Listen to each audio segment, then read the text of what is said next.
మేడ్చల్ జిల్లా బోడుపల్లో దారుణ ఘటన చోటు చేసుకుంది. మద్యం కోసం వచ్చిన యువకుడిపై వైన్ షాప్ నిర్వాహకులు దాడి చేసి తీవ్రంగా కొట్టారు. ఈ ఘటనలో గాయపడిన ప్రణయ్ చంద్ర ఓ ప్రైవేట్ ఆసుపత్రిలో చికిత్స పొందుతున్నాడు. ఘటనపై మేడిపల్లి పోలీసులకు ఫిర్యాదు చేసినా పట్టించుకోలేదని బంధువులు ఆరోపిస్తున్నారు. దాడికి పాల్పడింది ఎమ్మెల్యే కుమారునిగా అనుమానం వ్యక్తం చేశారు. ఇరు వర్గాల ఫిర్యాదు మేరకు కేసులు నమోదు చేసిన పోలీసులు దర్యాప్తు చేపట్టారు.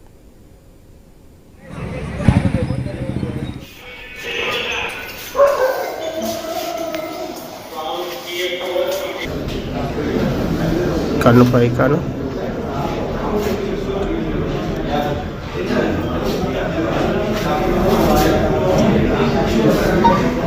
ఈ బోన్ ఎరిగిపోయింది చూడు.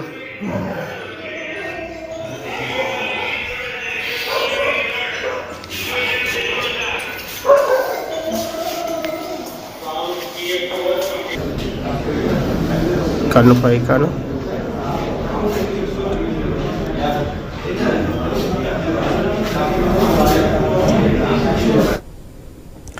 బ్రేకింగ్ చూస్తున్నాం. మేడ్చల్ జిల్లా బోడుపల్లో దారుణ ఘటన చోటు చేసుకుంది. మద్యం కోసం వచ్చిన యువకుడిపై వైన్ షాప్ నిర్వాహకులు దాడి చేసి తీవ్రంగా కొట్టారు. ఈ ఘటనలో గాయపడిన ప్రణయ్ చంద్ర ఓ ప్రైవేట్ ఆసుపత్రిలో చికిత్స పొందుతున్నాడు.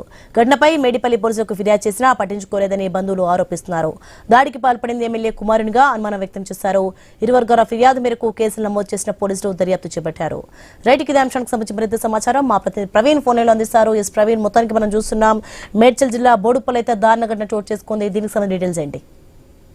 అయితే మేడ్చల్ జిల్లా మేడిపల్లి పిఎస్ పరిధిలో ఉన్న బోడుపల్లో బంగారు మైసమ్మ వైన్ షాప్ వద్ద దారుణం చోటు చేసుకుంది. అయితే మద్యం విక్రయం కోసం వచ్చినటువంటి ప్రణయ్ చంద్ర అనే యువకుడిని వైన్ షాప్ నిర్వాహకులైనటువంటి అయితే వ్యక్తులు ఉన్నారో ఆ వ్యక్తులు మొత్తం తొలిగా కూడా అయితే తీవ్రంగా దాడి చేసి కొట్టినట్టుగా కూడా సమాచారం అయితే వస్తుంది. తీవ్ర గాయాలతో స్థానిక ప్రైవేట్ హాస్పిటల్లో చికిత్స పొందుతున్నట్టు కస్టమర్ ప్రణయ్ చంద్ర అయితే చికిత్స పొందుతున్నట్టుగా తెలుస్తుంది. అయితే బుధవారం రాత్రి జరిగిన ఘటన మేడిపల్లి పోలీసులకు ఫిర్యాదు చేసిన గురువారం రాత్రి వరకు కేసును నమోదు చేయనట్లుగా కూడా తెలుస్తుంది. అయితే ఉమ్మడి నల్గొండ జిల్లాకు చెందినటువంటి అధికార పార్టీకి చెందినటువంటి ఒక ఎమ్మెల్యే చిన్న కుమారుడు కూడా ఈ దాడిలో ఉన్నట్టుగా తెలుస్తుంది. కాబట్టి రాజకీయ నాయకుని కుమారుడు అయినందువలన అతన్ని తప్పించేందుకే పోలీసులు ఈ విధంగా అయితే కేసు నమోదు చేయకుండా తీస్తున్నారంటూ కూడా చెప్పడం జరిగింది. అయితే అటు ఇటుకు వెళ్ళి అయితే మీడియాకు సమాచారం అందగానే పోలీసులు ఇరువురి మీద కేసులు కూడా నమోదు చేసినట్టుగా తెలుస్తుంది. దాడి చేసిన వారిని తప్పించేందుకే పోలీసులు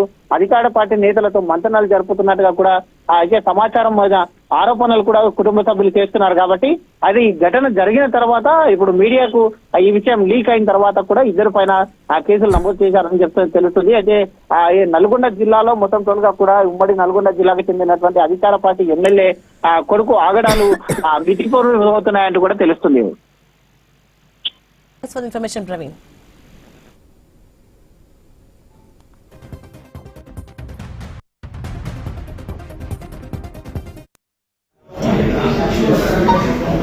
బోన్ ఎరిగిపోయింది చూడు.